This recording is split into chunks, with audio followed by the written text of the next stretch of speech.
ರಶ್ಮಿ ರಾಮೇಗೌಡರು ಇದ್ದಾರೆ, ದಯಮಾಡಿ ಬನ್ನಿ ವೇದಿಕೆ. ಈ ದಿವಸದ ಕಾರ್ಯಕ್ರಮ ತಮಗೆಲ್ಲ ತಿಳಿದ ಹಾಗೆ ಏನು ಗೌರವಾನ್ವಿತ ಮುಖ್ಯಮಂತ್ರಿಗಳು ನಮ್ಮ ನಾಯಕರಾದಂತ ಕೇಂದ್ರ ಬರಬೇಕು ಅಂತೇಳಿ ಆಹ್ವಾನ ಮಾಡಿದ್ರು. ಅದು ನಿನ್ನೆ ದಿವಸ ನಮ್ಮ ನಾಯಕರಾದಂತ ಕುಮಾರಣ್ಣವರು ಆ ಪತ್ರವನ್ನು ನೋಡಿದ ಕ್ಷಣವೇ ವಾಪಸ್ ಪತ್ರವನ್ನು ಬರೆದು, ನಾನು 26ನೇ ತಾರೀಕು ನನ್ನ ಪೂರ್ವ ನಿಯೋಜಿತ ಕಾರ್ಯಕ್ರಮ ಇರೋದ್ರಿಂದ 27ನೇ ತಾರೀಕು 11 ಗಂಟೆಗೆ ವಿಧಾನಸೌಧದಲ್ಲಿ ಚರ್ಚೆ ಬೇಡ,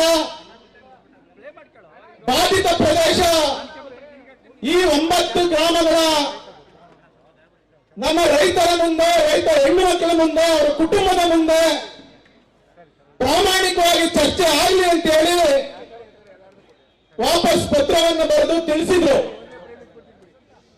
ಮತ್ತೆ ಏನು ಉತ್ತರ ಬಂದಿರಲಿಲ್ಲ. ನಂತರ ಇನ್ನೊಂದು ಪತ್ರ ಬರೆದು, ತಾವೇನು ನನ್ನ ಪತ್ರಕ್ಕೆ ಉತ್ತರ ನೀಡಿದಂಗೆ ಕಾಣಲಿಲ್ಲ, ನಿಮ್ಮ ಉತ್ತರದ ನಿರೀಕ್ಷಣೆಯಲ್ಲಿ ನಾನಿದ್ದೇನೆ, ದಯಮಾಡಿ ನೀವು 27ನೇ ತಾರೀಕು 11 ಗಂಟೆಗೆ ಬೈಮಂಗ್ಲಕ್ಕೆ ನಾನೇ ವೇದಿಕೆ ಸಿದ್ಧಪಡಿಸ್ತೇನೆ, ನಮ್ಮ ರೈತರನ್ನೆಲ್ಲ ಇಲ್ಲಿ ಬರಲಿಕ್ಕೆ ಹೇಳ್ತೇನೆ. ಯಾರು 80% ರೈತರು ಒಪ್ಪಿದ್ದಾರೆ ಅಂತ ತಾವೇನು ವಿಧಾನಸೌಧದಲ್ಲಿ ಕುಳಿತುಕೊಂಡು ಹೇಳ್ತಾ ಇದ್ದೀರಿ, ಇದು ನಿಮ್ಮ ತಪ್ಪು ಗ್ರಹಿಕೆ. ನಿಮಗೆ ನೀಡಿರ್ತಕ್ಕಂಥ ಮಾಹಿತಿ ತಪ್ಪು. ನೀವು ಮಾಧ್ಯಮದವರಿಗೆ ತಪ್ಪು ಹೇಳಿಕೆಯನ್ನ ನೀಡ್ತಾ ಇದ್ದೀರಿ. ದಯಮಾಡಿ ಈ ವೇದಿಕೆಗೆ ತಾವು ಬನ್ನಿ, ನಾನು ಸ್ವಾಗತ ಮಾಡ್ತೀನಿ ಅಂತ ಹೇಳಿ ಈ ವೇದಿಕೆಯನ್ನ ಸಿದ್ಧಪಡಿಸಿ ಕುಮಾರಸ್ವಾಮಿ ಅವರು, ನಮ್ಮೆಲ್ಲರ ನಾಯಕರು, ರೈತ ನಾಯಕರು, ಮಣ್ಣಿನ ಮಗ 2 ಬಾರಿ ರಾಜ್ಯಕ್ಕೆ ಅಪಾರವಾದಂತ ಕೊಡುಗೆಯನ್ನು ಕೊಟ್ಟು ಒಂದೇ ಒಂದು ಸಣ್ಣ ಕಳಂಕ ಇಲ್ಲದೆ ಅಪರೂಪದ ರಾಜಕಾರಣಿಯಾಗಿ ಇವತ್ತು ನಿಮ್ಮ ಕಣ್ಣು ಮುಂದೆ ಸಾಕ್ಷಿಯಾಗಿ ಉಳಿದಿರ್ತಕ್ಕಂಥ ಕುಮಾರಣ್ಣವರು ಬಂದು ಕುಳಿತಿದ್ದಾರೆ. ಅವರಿಗೆ ತಮ್ಮೆಲ್ಲರ ಪರವಾಗಿ ಸ್ವಾಗತವನ್ನ ಬಯಸ್ತೇನೆ. ನಾನು ಈ ವೇದಿಕೆ ಮುಖಾಂತರ ರಾಜ್ಯದ ಮುಖ್ಯಮಂತ್ರಿಗಳು, ನಮ್ಮ ಜಿಲ್ಲೆಯವರೇ, ನಮ್ಮ ಜಿಲ್ಲೆಯ ನಾಡಿ ಮಿಡಿತ ಗೊತ್ತಿರೋರೇನೆ ಇವೆಲ್ಲವನ್ನ ನೀವು ಹತ್ರದಿಂದ ನೋಡಿರ್ತಕ್ಕಂಥ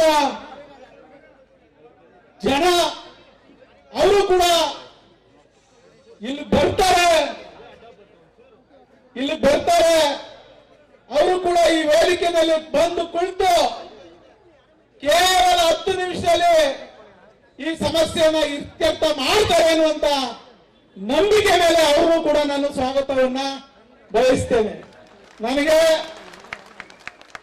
ಕುಮಾರಣ್ಣ ತಿಳಿಸಿದ್ರು, ನೋಡಪ್ಪ ಈ ಭಾಗದಲ್ಲಿ ನೀನು ಮುಖಂಡ, ನಮ್ಮ ರೈತರ ಪರವಾಗಿ ಇಲ್ಲಿ ನೀನು ಅವ್ರ ಪರವಾಗಿ ನಿಂತಿದ್ಯಾ, ಅವ್ರನ್ನ ನೀನೇ ಸ್ವಾಗತ ಮಾಡು, ನೀನೇ ಪತ್ರಿಕಾಗೋಷ್ಠಿ ಮಾಡಿ ಅವರೆಲ್ಲರನ್ನು ಕರೆ, ಅವರೆಲ್ಲ ತಂಡದವರು ಕರ್ಕೊಂಡು ಬಂದು ಇಲ್ಲಿ ಚರ್ಚೆಗೆ